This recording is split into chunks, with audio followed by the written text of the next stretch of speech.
How long were you in there really fast?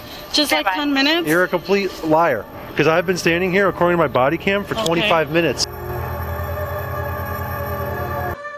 I'm dropping into a call that sounds simple on paper, but never is in real life. Kids left alone in a running vehicle. And the second you hear that as an officer, you already know the clock is ticking. Heat risk, someone jumping in and driving off, a stranger reaching through a window, even a little kid managing to put the car in gear. It can go from normal to irreversible in a blink. What makes these scenes so tense is the balancing act. Officers have to be protectors first, get eyes on the kids, figure out their condition, keep the environment calm. At the same time, they're also the enforcer standing in front of a guardian who might be about to get very defensive very fast. And that emotional collision can turn a child welfare check into a full-blown confrontation. This matters right now because departments have been pushing harder on child safety responses and updated training has been rolling out in the last month. Communities want prevention, but when the risk is real, officers still have to act decisively. We're about to watch this unfold together in real time. If you want more footage-driven reactions from the officer's side, hit subscribe and come with me into the next clip. All right, well, I'm going to hang out with you until your mommy comes, okay? How old are you? 7? Okay. How long has she been gone? A long time? Is that your sister? What's her name? Oh, it's your boy? It's a boy? Oh, I didn't even know. Long hair. Okay, well. Do you know where you live? It's like a 9043 call. You don't know where you live? Okay. You want to see some fireworks go off? No, huh? How long you got?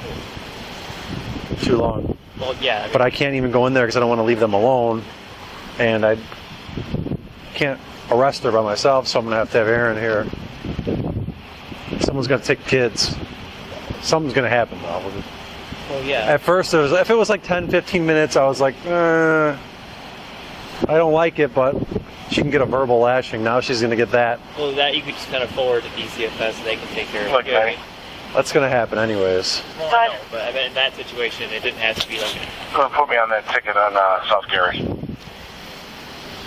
Aaron, watch Aaron. Aaron's going to lose. We're both going to lose it on this lady. Well, it's like I kind of lady in the fire lane who did something similar at Walmart. She was there for like 15 minutes. She ended up having a warrant for... I looked this girl up. She's clear, but... Why so far away? Huh? Why would she park so far away, too? But the windows, like, at least roll the windows so you can't pull the kid out of the car. Or they could... Like, crack all the windows. There's 2 of them in there. There's a 1-year-old in there. Bother you with this, but my camera's about to die. 2, the verbal lashing that this mother's about to get, and I'm probably going to take her to custody. She's still not here? I've been out here for 23 minutes. This window is like wide open for this kid to just be ripped out of the car. And there's a 1-year-old in the back. How old's this child? He's 4. He doesn't know his last name. Okay. He gave me his mom's name, Jessica. I was able to find her in WebRMS. She's clear. But I couldn't even go inside to try to find this lady because I didn't want to leave them alone. Right. I mean, is that like a child neglect, abandonment? One of the 2. Well, if it was like 10 minutes, I mean, the windows rolled. Well, it was probably a while before that. Yeah, but the windows rolled down this much. Is this maybe somebody right here? And the 1-year-old in the back? No, it's just somebody right here walking up. I have no idea. She seemed young. It said born in 90 or 94, I think, 96. It's not that young. And for this one looks like her children taking like things out of her home. No, it doesn't. Are you Jessica? How are you doing, Jessica? Are these your kids? Yes, I just had to take my daughter to the bathroom really fast. About how long were you in there really fast? Just like 10 minutes. You're a complete liar. Because I've been standing here, according to my body cam, for 25 minutes. Somebody also called, and that call came in about 12 minutes prior to that. So I've been out here for about 37 minutes. Your kids, 37 minutes. With a semi-truck running, there was like 3 vans out here sitting, and then multiple people have driven past your children. I understand that. No, I don't think you do understand. I don't know if you watch the news and what goes on in the world, but these kids could have been taken. Something bad could have happened to them. I mean, that's extremely neglectful. I think we were out there. I mean, you got 3 kids. Well. Yes. Why did you not take them all in? Well, I mean, the baby was sleeping, and I mean, she only had to go to the bathroom really quick. I already had the. You also went shopping too. Yes, I already had the stuff here, and I just needed to take her I had to go back take her back in there 'cause she was crying too much. I mean, you've been in there way longer than 10 minutes. It's not even exact. understand. Like, I have a counter right here. There's a lot of people in the store. But you have your children. I understand. I could have. Yes, you're right. I mean, at what point do you drop your shopping things and come get your kids? I understand. And yes, you're correct. Like a shopping cart. You could have gone and grabbed that. So taking them all in. Yeah. This happens all the. I mean, you're not the only one that has 3 children. I know. Lots of people have 3 children. Man, what hits me first is the officer is basically pinned to that car. People always say, why didn't they go find the parent? Because if you walk away, you are leaving 2 little kids as an open target in a public lot. That is abduction risk 101, and it is why these calls feel so nasty. And when that clock creeps past 20 minutes, it stops being a bad decision and starts looking like a pattern of judgment. Across the country, this is exactly how tragedy stories start. Not always heat death. Sometimes it is a car theft with kids inside. Sometimes it is a medical emergency nobody sees because they are strapped in the back. You can also hear the real-world pressure on the officer. He is thinking about backup before an arrest even happens because child welfare cases instantly turn into custody logistics. That is why departments have been pushing updated child endangerment response training lately. The scene is messy fast, and the kids are the ones paying for it.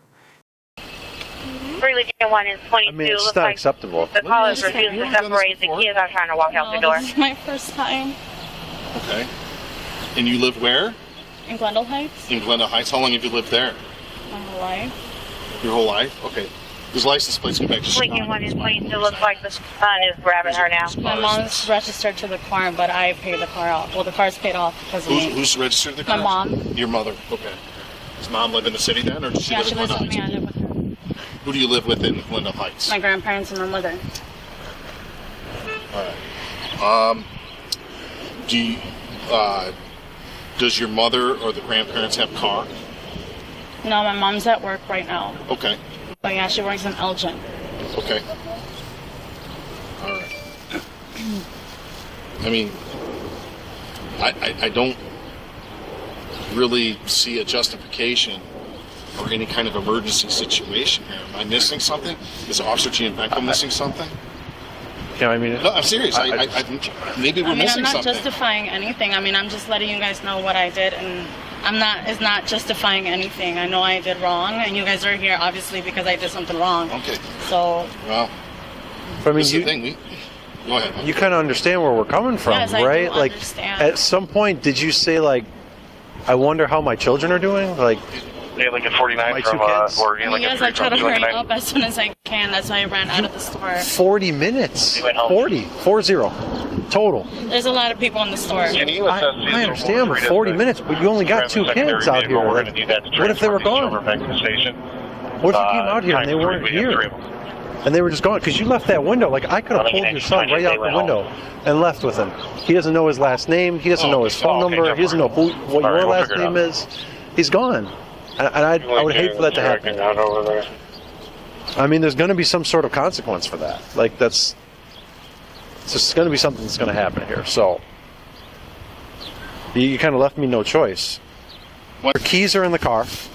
The doors are unlocked. Going to be clear about to And two Manuela children in out of there. Glendale Heights on a blue 2012 Chevrolet. I just...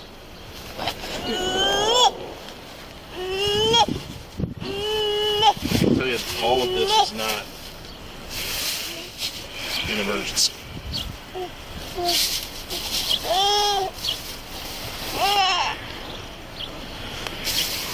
Tyler has to turn around and grab another seat.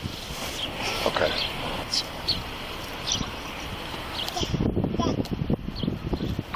This is a super bad decision. Yeah. This is not. I'm sorry I react the way I do. Like I said, though, I have 2 kids that are these exact same age. And I couldn't imagine leaving them for a minute in a car, unsecured, with my keys in it, in the back of a parking lot. Wait, there's keys in this car? Car's running. Car's running. Okay, I'm gonna have freaking. I'm gonna have migraine. Now you see why you're here. What? Now you see why you're here. Then I probably didn't need to get my ears checked. I didn't hear it. Okay, I got you. No. That's Oh, yeah. Stood up to 10, can you copy a suspicion vehicle?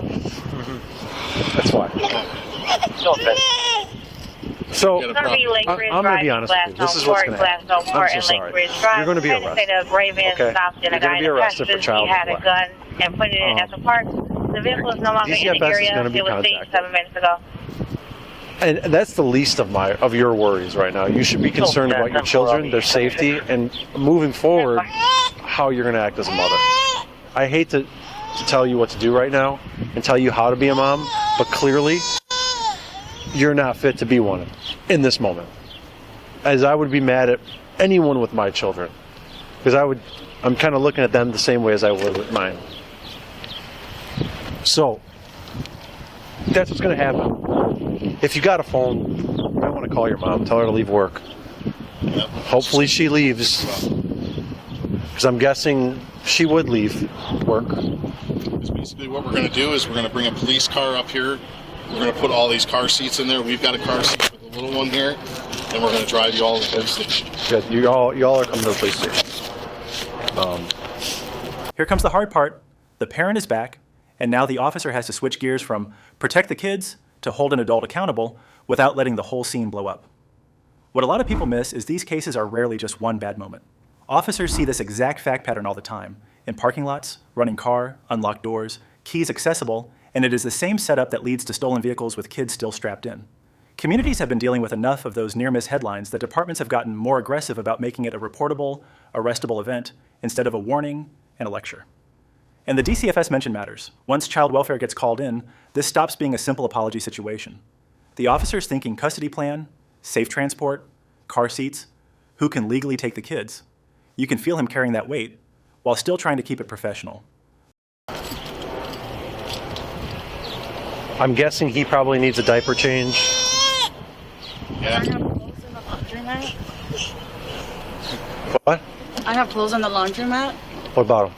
I have all their clothes in the laundromat. Where's the laundromat at? It's over there, Bloomingdale. Like one, can you copy this 27? Well, we'll get him. What? You can get him after. Or call mom and tell her to go Tom, get her. Tell her to grab him. 520-7839-9939. I mean, are any? Is there a father or is there a male in the picture at all?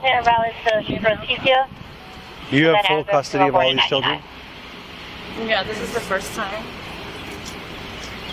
Have you ever had police contact before? Have you ever been arrested for anything? How old are you? 24. 24. Did we do secret already? Or? I have not. No, I just found her in there real quick. So you understand the severity of this, right? It sucks, but you gotta be smarter than that. And we gotta do something. There's cameras. We had a couple people call on this. This guy's been sitting in his truck watching these kids. So that's what's kind of going on. So I'll cuff you in the front.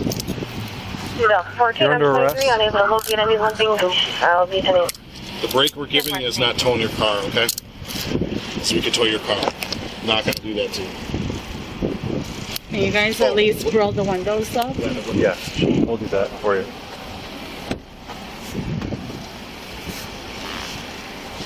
The tone shifts right here, and you can feel it in your chest. The conversation is still calm, still human, but the direction is locked in now. The officer is not guessing anymore.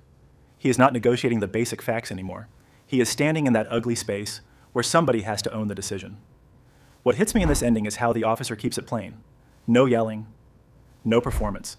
He is asking the kind of questions that sound simple, but are actually him building the safety plan in real time. Who can take the kids? Who is actually in the picture? Is there anyone sober, stable, and available right now?